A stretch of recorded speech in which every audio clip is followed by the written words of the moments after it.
কি হয়েছে মন্ত্রী মশাই, সকাল সকাল আপনারা তো মুখ ভারী কেন?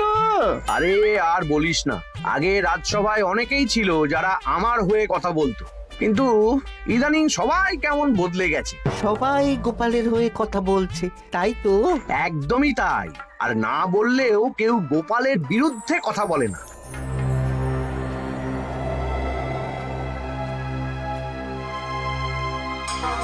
কি মন্ত্রী মশাই, আজকাল তো আমার কথা আর মনেই পড়ে না, ভুলে গেছেন নাকি? আরে না না ভগবান, তুমি হলে আমার তুরুপের তাস। ঠিক সময়ে ঠিক সুযোগ এলে তোমাকেই ডাকবো। একটু দেখবেন। হ্যাঁ, আরে নিশ্চয়ই নিশ্চয়ই। এই চলি রে, আবার রাজসভায় যেতে হবে।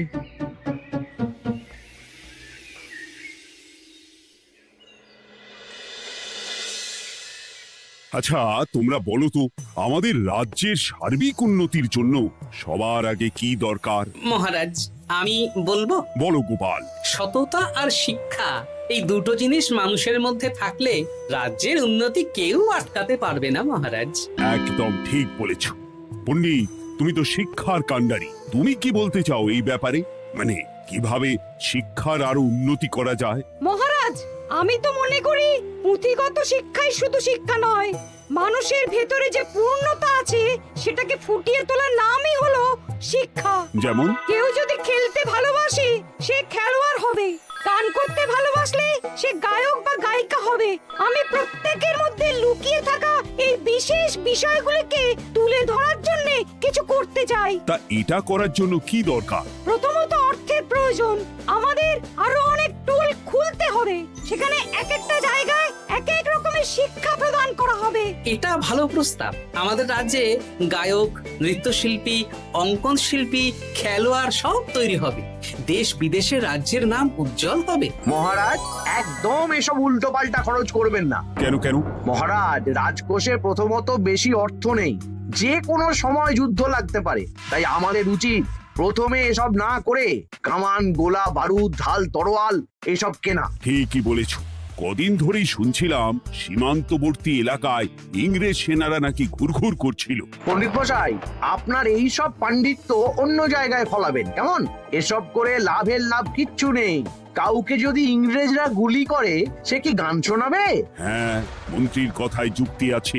মহারাজ, আপনি বরং পণ্ডিত মশাইকে কিছুদিনের জন্য ছুটি দিয়ে দিন।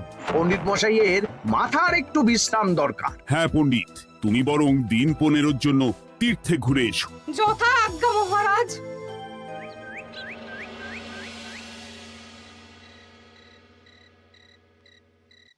শোনো ভগবান, সকালেই তুমি কাজের কথা বলছিলে, আমি এমন ছক কষেছি কালকে থেকেই তোমার জন্য একটা ভালো বেতনের কাজ জোগাড় করে দেব। শুধু যা বেতন পাবে তার অর্ধেক আমাকে দিতে হবে, কেমন? রাজি রাজি। কি কাজ বলুন? শোনো, বাহ বাহ, দারুণ দারুণ, হয়ে যাবে কাজ।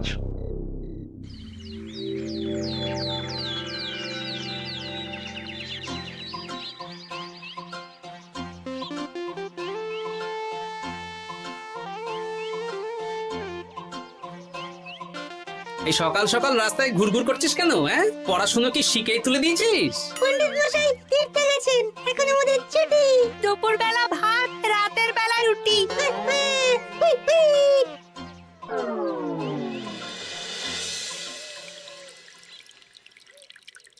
মহারাজ, গতকাল পণ্ডিতকে ছুটি দিলেন আর আজ পাঠশালার সব ছাত্রছাত্রী সকাল থেকে ঘুরঘুর করছে।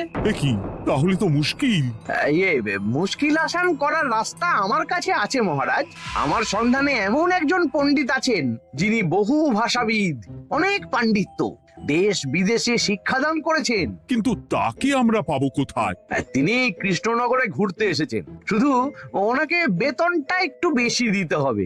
এবং তিনি এই রাজ্যের যে কোনো মানুষের চেয়ে বেশি শিক্ষিত, তার পড়ানোর ধরনই আলাদা। সে কোথায়? আমি তাই ওনাকে আজকে রাজসভায় আসতে বলেছি। মহারাজ, আপনার সাথে একজন দেখা করতে এসেছেন। দেখুন মহারাজ, বলতে না বলতেই হাজির। ওনাকে ভিতরে আসতে বলো। আচ্ছা মহারাজ।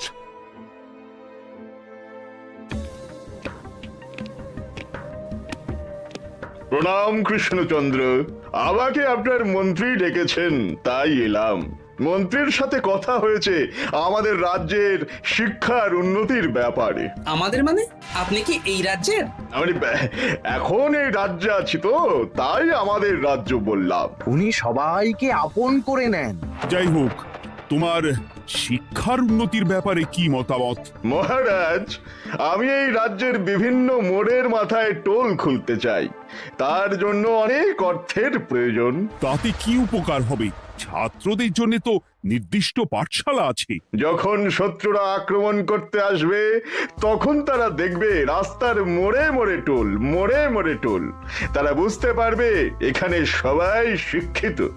আর শিক্ষিত লোককে ক্ষমতার অধীনে রাখা কঠিন, যুদ্ধে জিতলেও শাসন করা মুশকিল। কারণ অশিক্ষিতকে বোকা বানানো সহজ, কিন্তু শিক্ষিতকে বোকা বানানো কঠিন। নতুন পণ্ডিত একদম ঠিক কথা বলেছে। কোনো বাইরের রাজা বা শত্রু আক্রমণ করার আগে 5 বার ভাববে। এই সেরেছে। গতকালই মন্ত্রী বলছিল শিক্ষার দরকার নেই, অস্ত্র কিনুন, আর আজকেই শিক্ষার পক্ষে কথা বলছে। ব্যাপারটা কেমন সন্দেহজনক, নজর রাখতে হচ্ছে। বেশ, আমি তোমার এই শিক্ষা সম্প্রসারণের প্রস্তাবে রাজি। মন্ত্রী, তুমি এই প্রকল্প দেখভাল করবে। আচ্ছা, কত খরচ হতে পারে একটা হিসেব করে আমাকে জানিও, আমি দিয়ে দেব। আচ্ছা মহারাজ, আপাতত 500 মোহর দিয়ে রাখুন, পরে যা লাগবে বলে দেব। উফ, সকালে এক পত্তন বাজার, বিকেলে এক পত্তন বাজার, আর পারি না। আরে হাত চালাও, হাত চালাও। বাবা, কাজ শুরু হয়ে গেল। হ্যাঁ, আর ছাত্রদের পাঠশালার কাছে যেতে হবে না। পাঠশালা ছাত্রদের বাড়ির কাছে চলে আসছে। যেখানে সেখানে পাঠশালা। এই তো যেখানে সেখানে শিক্ষা। ঠিক বলেছো। আজ থেকে আমি আর নতুন পণ্ডিত চালু করছি। ধরো শিক্ষা, মারো পেরে। শিক্ষাকে ছাত্রছাত্রীদের মধ্যে গেঁথে দিতে হবে। এতদিন জানতাম ধর তক্তা মার পেরে, এখন বদলে যাবে। কিন্তু একটা পণ্ডিত এতগুলো পাঠশালা একা সামলাবে কি করে? খেপে খেপে। মানে সকাল 6টা থেকে 7টা একটা জায়গায়, পরে 7:30 থেকে 8:30 আরেকটা। এইভাবে বিভিন্ন জায়গায় পণ্ডিত ঘুরে ঘুরে শিক্ষাদান করবেন। না, ব্যাপারটার উপরে মহারাজকে নজর রাখতে বলতে হবে। মহারাজ, আমার মনে হয় এই পাঠশালায় আগামীকাল থেকে কেমন পড়াশোনা শুরু হবে, আপনার সেদিকে একটু নজর রাখা উচিত। হ্যাঁ, দেখি আগামীকাল সকাল সকাল বিভিন্ন পাঠশালায় গিয়ে নজর রাখবো। আর হ্যাঁ, আমাকে নতুন পণ্ডিত একটা তালিকা দিয়েছে, কোন পাঠশালায় কখন পড়াবে সেটার তালিকা। আমিও যাব আপনার সাথে।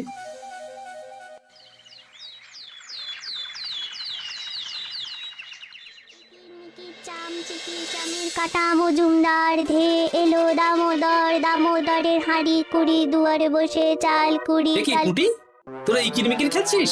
নতুন পণ্ডিত কোথায়? উনি তো এই মাত্র দক্ষিণের পাঠশালায় গেলেন। ন্যাপলা আর গুলটে আজ থেকে ওখানেই গেছে। ওদের দুজনের বাড়ি কাছাকাছি তো, তাই। আচ্ছা চলো তো গোপাল, দক্ষিণেই গিয়ে দেখি।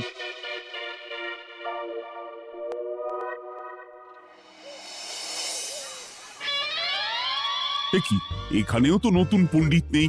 নতুন পণ্ডিত মশাই আমাদের একের নামটা মুখস্থ করতে দিয়ে চলে গেলেন। একের নামটা? এসব কি হচ্ছে? শিক্ষার নামে অর্থের জলাঞ্জলি মহারাজ। না, আজই রাজসভায় এর বিচার হবে। মন্ত্রী, আমি যা দেখলাম তাতে শিক্ষা তো কদিন পরে লাটে উঠবে। আমার এক ভাগ্নি তো আজ পাঠশালায় গিয়ে লুকোচুরি খেলেছে। নামমাত্র পড়াশুনো আর বাকি সময় খেলা, এভাবেই বয়ে গেল বেলা। মন্ত্রী, এই তোমার নতুন পণ্ডিতের দৌড়। মহারাজ, একজনের পক্ষে এতগুলো পাঠশালায় শিক্ষাদান তো সম্ভব নয়। তার জন্য তো আরো পণ্ডিতের প্রয়োজন, আর তার জন্য চাই আরো অর্থ। আবার অর্থ? শুধু মহারাজের অতিরিক্ত অর্থ খরচ হবে বলে আমি আগে এই প্রস্তাবটা রাখিনি। বেশ, তা আর পণ্ডিত কোথায় পাবে? আমাদের নতুন পণ্ডিতের কাছে অনেক পণ্ডিতের সন্ধান আছে। উনি একটা হাঁক মারলেই সব চলে আসবে। বেশ, তাহলে তাই ব্যবস্থা করো। এভাবে শিক্ষার অবনতি আমি চোখে দেখতে পারবো না। আরো 300 মোহর লাগবে। পেয়ে যাবে। উফ, এ তো দিনে দুপুরে ডাকাতি। ব্যাপারটা ধরতে হবে, কিছু একটা ঘোট তো আছেই। আর নতুন পণ্ডিতদের যদি কোথাও একটু থাকা খাওয়ার ব্যবস্থা করা যায় তাহলে ভালোই হয়। রাজবাড়ির অতিথিশালা তো আছেই, ওখানেই না হয় ব্যবস্থা করে দেব।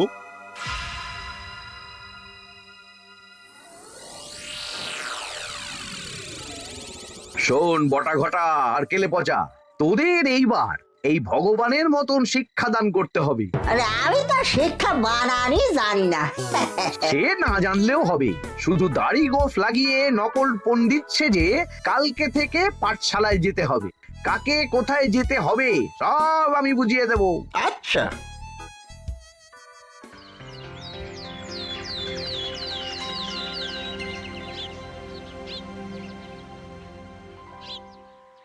আচ্ছা বল তো, গতকাল তোদের বাড়িতে কি কি রান্না হয়েছিল? ভাত, মসুর ডাল আর লাউ ঘন্ট। লাউ ঘন্টের মধ্যে চিংড়ি ছিল? না। তা আজকে কি রান্না হবে? আজকে সকালে বাবা বাজার থেকে পাকা কাতলা এনেছে। কাতলা মাছের পাতলা করে ঝোল হবে। আর তোর? আমাদের আজ নিরামিষ, এই কবজি ডুবিয়ে সবজি ভাতি খেতে হবে। হ্যাঁ। বেশ।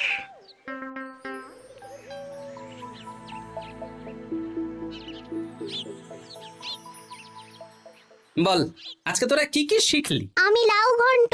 আমি সবজি ভাত। আমি কাতলা মাছ। কি বলছিস কি? আজকে তো পাঠশালায় এই সব আলোচনাই হয়েছে। এবারে ব্যাপারটা একেবারে সহ্য সীমার বাইরে চলে যাচ্ছে। দাদু, আমাদের আগের পণ্ডিত মশাই ভালো ছিলেন। উনি কোথায় চলে গেলেন? মন্ত্রী মশাই ছলে বলে কৌশলে ওনাকে তীর্থে পাঠিয়েছেন। না, এখন আমাকে মন্ত্রী মশাইয়ের উপরে নজর রাখতে হবে।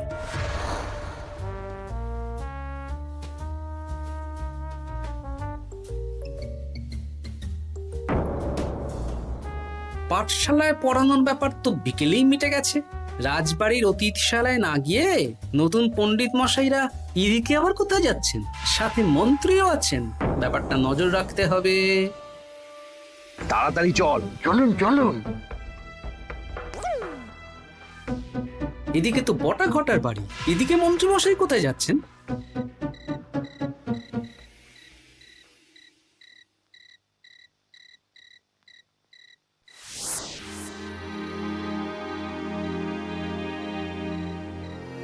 তারপর তোমরা সবাইকে কি শিক্ষা দিলে? শিক্ষে সে আমাদের শিক্ষা নেই, চুরি করে দিন চলে। আমি কি করে শিক্ষা দেব?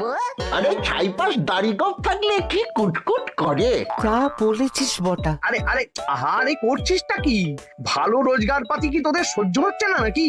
ভগবানকে দেখ, সেই কবে থেকে দাড়ি গোঁফ লাগিয়ে পণ্ডিত মশাই সেজে আছেন। আমারও প্রথম দিন একটু সমস্যা হচ্ছিল, এখন সামলে নিয়েছি।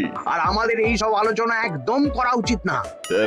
বলছি মন্ত্রীমশাই, আমি কি শুধু এই পাঠশালাতেই পণ্ডিতের অভিনয় করব, নাকি রাজসভায় বসার সুযোগও পাবো? কালকেই এই ব্যাপারটা দেখছি। আগে তোমাকে রাজসভায় ঢোকাবো, তারপর এক এক করে বটা ঘটা কেলে পচা সব আমার দলের লোককে রাজসভায় ঢুকিয়ে নেব। আর রাজসভার বাকি সদস্যদের ফাঁকা করে দেবেন। একদম তাই। মহারাজ সহজ সরল মানুষ, এটাই একটা বড় সুবিধা। আচ্ছা, এই ব্যাপার। ঠিক আছে, আমি কদিন পরে ঠিক সময়ে একদম হাটে হাঁড়ি ভাঙবো।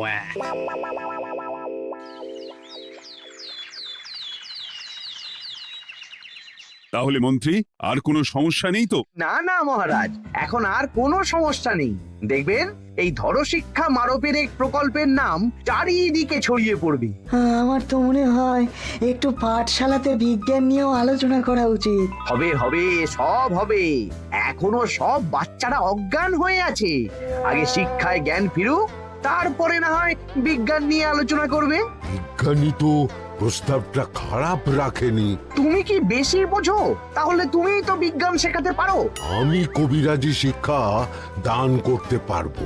তোমার কবিরাজি শিখতে কেউ রাজি নয়, চুপ থাকো। আহ, দেখাই যাক না বাচ্চারা কেমন শিক্ষা লাভ করে। মহারাজ, বলছি কি, আমাদের পণ্ডিতের আসনটা তো ফাঁকাই পড়ে আছে। এখন যখন নতুন পণ্ডিত এসেই গেছেন, তাহলে ওই জায়গায় ওই তো বসতে পারে। কিন্তু পণ্ডিত তো তীর্থে গেছে, অবশ্য কদিন পরেই ফিরে আসবে। ও আসুক, তারপর না হয় আলোচনা করে একটা সিদ্ধান্ত নেব। পণ্ডিত মশাই না হয় এসে পুজো পাঠটাই করুক, কিন্তু রাজসভা এরকম ফাঁকা থাকলে কেমন একটা লাগে। বেশ, তাহলে তাই হোক। কালকে থেকে নতুন পণ্ডিত আমাদের পুরনো পণ্ডিতের জায়গায় বসবে। এইভাবে রাজসভা ফাঁকা করে যেতে হবে, তাহলে একদিন সবাই আমার পক্ষেই কথা বলবে, আর শেষে রাজাকেই সরিয়ে দেব।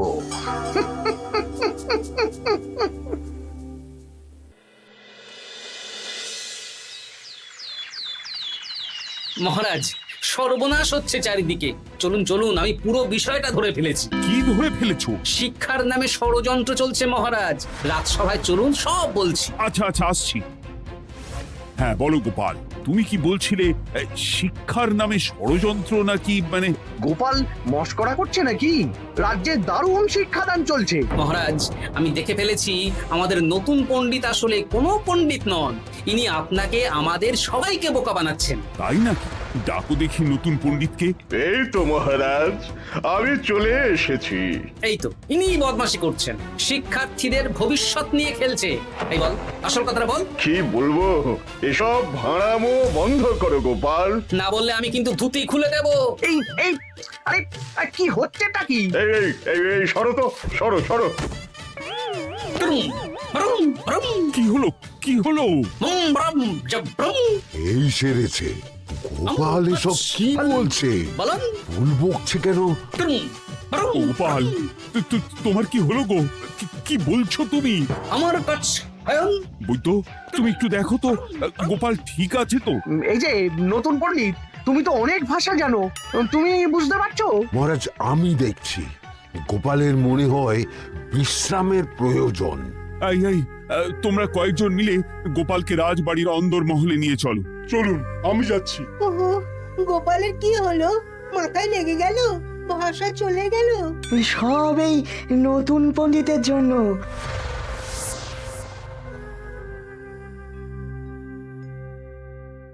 আম ভাল খাচ কাচ হায়ন, আম মাস্টার কাচ। মহারাজ, আমার মনে হচ্ছে গোপালের বাইরে থেকে কিছু হয়নি, ভিতর থেকে কিছু হয়েছে। ব্রুম, নারী স্পন্দন, হৃদস্পন্দন সব ঠিক আছে। আমার বড় যাব ভ্রম। কিন্তু গোপাল কি ভাষা বলছে বোঝা যাচ্ছে না। নতুন পণ্ডিত, একবার চেষ্টা করে দেখো না। আমার কাছে হয় না। এসব তো আমি কিছুই বুঝতে পারছি না মহারাজ। আপনি যে এত দেশ বিদেশে ঘুরেছেন, আপনি বুঝতে পারছেন না? এ আমার এখতিয়ারের বাইরে। তোমার বাকি পণ্ডিতদের নিয়ে আসো তো, যারা পাঠশালায় পড়ায়। আমি বুঝতে পারছি না, বটা ঘটা কেলে পচা কি বুঝবে? আমার বড় যাব ভ্রম, চপ করো ঘট, নল খাব মরব। কিছুই তো বুঝতে পারছি না। রাজসভায় কাউকে না দেখতে পেয়ে এখানে এলাম। ওই তো আমাদের পুরনো পণ্ডিত চলে এসেছে। শুনলাম গোপালের নাকি কি হয়েছে। এই পণ্ডিত, তুমি দেখো তো গোপালের নতুন ভাষা উদ্ধার করতে পারো কিনা। কি গোপাল, তুমি কি ভাষায় কথা বলছো? আমার অতর ভাষ কত বলো। ওই দেখো আবার কি সব বলছে। আমো বোঝো তো পড়ছো, সবর শত মস্করা করছো। তম ঠক ধরছ। হ্যাঁ, এই পণ্ডিত, এটা কি ভাষা? ঘাবড়াবেন না মহারাজ, এটা পাতি বাংলা ভাষা। বাংলা ভাষা? গোপাল শুধু আকার ইকার উকার আর বেশিরভাগ স্বরবর্ণ বাদ দিয়ে কথা বলছে। মানে গোপাল তম কছ কছ বলো। আমার নাম গোপাল ভর। মহারাজ, গোপাল বলল আমার নাম গোপাল ভর। আমার অত বকনা মহারাজ। এর মধ্যে আকার ইকার উকার এসব বসিয়ে দেখুন তো কি হয়। আমার নাম গোপাল ভাঁড়। আমার নাম গোপাল ভাঁড়। অত, আমি অত, বকা বোকা ন নই মহারাজ মহারাজ আমি অত বোকা নই মহারাজ। এই তো সুন্দর ধরে ফেলেছেন। কি কেমন দিলাম? দেখলে আমাদের রাজ্যে মন্ত্রী ধরে আনা পণ্ডিতের পাণ্ডিত্য। সব এক একটা গাধা। হ্যাঁ এ কি ভগবান, বটা ঘটা কেলে পচা। মহারাজ এখান থেকে কি বুঝতে পারলেন? কি? শিক্ষার বাইরেও অন্যভাবে সমস্যার কি করে সমাধান করা যায়, তাও শুধুমাত্র উপস্থিত বুদ্ধি দিয়ে, যেটা আমাদের রাজপণ্ডিতের আছে। তা তো দেখতেই পাচ্ছি। আর সেই জন্যই মন্ত্রী ওনাকে সরাতে চেয়েছিলেন, আর কিছুদিনের মধ্যে সব সভাসদদের সরিয়ে দিতেন। আমি সব মতলব শুনেছিলাম, আর এই দিনটার জন্য অপেক্ষা করছিলাম। আজকেই তো পণ্ডিতের তীর্থ থেকে ফিরে আসার কথা। তাই আজকে এই ছোট্ট নাটকটি করলাম। এবার মন্ত্রী আর এই 4 জন নকল পণ্ডিতকে আচ্ছা করে কারাগারে গিয়ে ধোলাই দাও। ধোলাই হলো ওনাদের জন্য উপযুক্ত এবং উচিত শিক্ষা।